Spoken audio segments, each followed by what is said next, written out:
Município Bobanaro preparado atau sai umanain ba celebração Lorong Restauração Independência 20 de maio. Presidente e autoridade do município Bobanaro, Alessandra Pires Ateten, relaciona a atividade com comemoração 20 de maio batinangne, município Bobanaro estabeleceu uma equipa comissão organizadora, onde preparação para evento refere. Iha município Rasik mas iha preparação. Ato lori celebra 20 de maio ninha, né iha estabeleceu uma comissão organizadora.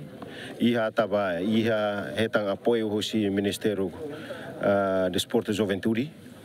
Ne joga comunitário ia posto a trabalho além de ita ia mos atividade ia maliana concentre ia maliana cada posto iria celebra ninia ia município hamoto ko posto maliana celebra ia posto maliana anta comissão Laura Daukona agora da Dauk ia cada secção sir Laona se ia atividade nessa data tali isa ebua o atividade selseluk animação selseluk se ihotu. Alessandra Haktuir, Ministério da Administração Estatal MOS aloca um orçamento balong ba atividade de celebração Lorong Restauração Independência e município Bobanaro. Hoje Ministério Estatal da Administração Estatal, sua excelência ministro, orienta ona e apoio orçamento adicional é 7.000 mais município Bobanaro.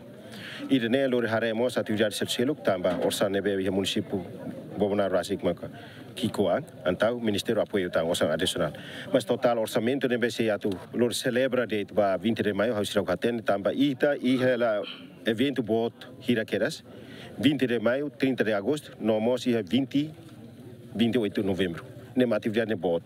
Então orçamento de BC e a autoridade prevê que eles evento nacional, evento bot tolunya. Tinangne Timor-Leste se celebra Lorong Restauração Independência badala ruanur Resintolo, no município Bobanaro se halau ia campo futebol Maliana Vila, João Bosco Dias, Antoninus Malay, GMN.